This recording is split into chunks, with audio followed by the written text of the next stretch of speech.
অনেকভাবেই তো আলুর রুটি কিংবা পরোটা খেয়েছেন, একবারের জন্য হলেও এইভাবে ট্রাই করে দেখতে পারেন। আশা করি আপনাদের কাছে ভালো লাগবে। আসসালামু আলাইকুম everyone, welcome back to my channel Tahmina's kitchen.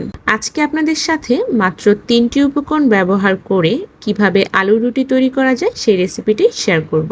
চলুন দেরি না করে রেসিপিটা দেখে নেওয়া যাক। আলুর রুটি তৈরি করার জন্য ফার্স্টে আমি এখানে নিয়ে নিয়েছি আলু। আমি এখানে 2টা বড় সাইজের আলু নিয়ে নিয়েছি। আলুগুলো খুব ভালো মতো ছিলে ধুয়ে তারপর একটা ছুরির সাহায্যে ছোট ছোট পিস করে কেটে নিব। কেটে নেওয়া হয়ে গেলে একটা বাটিতে তুলে নিচ্ছি। এখন চুলায় একটি প্যান বসিয়ে দিয়ে দিচ্ছি আগে থেকে কেটে নেওয়া আলু আর সামান্য পরিমাণে লবণ।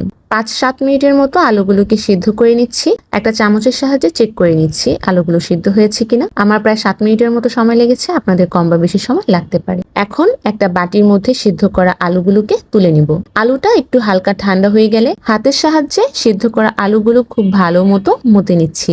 আপনারা যদি স্ম্যাশার দিয়ে আলুগুলোকে স্ম্যাশ করে থাকেন সেক্ষেত্রে গরম অবস্থায় করে নিতে পারবেন।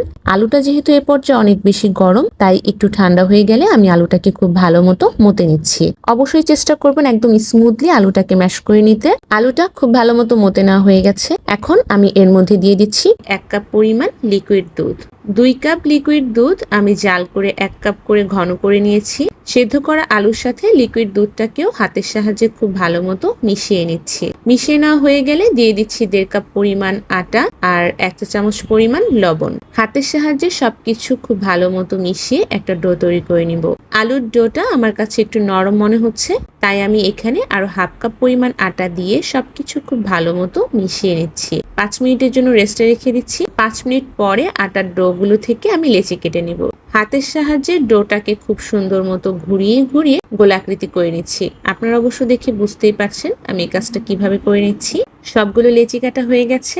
এখন আলুর রুটিগুলো বেলে নিব। সামান্য পরিমাণ আটা দিয়ে বেলুনের সাহায্যে হালকা হাতে রুটিগুলো বেলে নিচ্ছে। রুটিটা খুব বেশি পাতলা কিংবা খুব বেশি মোটা হবে না, নর্মালি আমরা যেমন রুটি বা পরোটা করে থাকি ঠিক সেভাবেই বেলে নিচ্ছি। আলু রুটিগুলো একটা একটা করে বেলে নিবেন আর একটা একটা করে ভেজে নিবেন।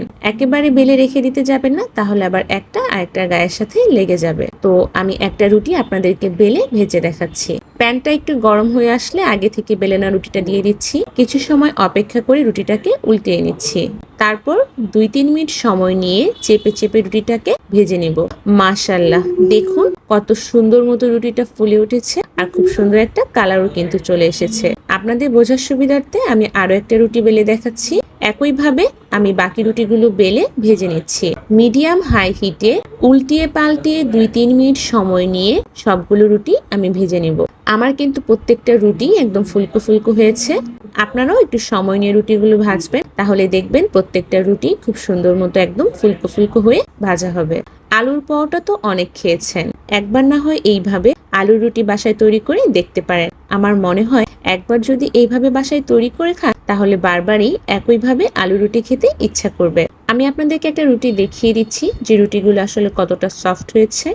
অনেকভাবেই তো আলু রুটি পরোটা খেয়েছেন, একবার না হয় এভাবে করে ট্রাই করে দেখতে পারেন। আশা করি আপনাদের কাছে আমার এই সহজ আলুর রুটির রেসিপিটা ভালো লেগেছে। ভালো লেগে থাকলে আমার চ্যানেলটাকে সাবস্ক্রাইব করে দিয়ে পেজটাকে ফলো দিয়ে পাশে থাকবেন। আল্লাহ হাফেজ।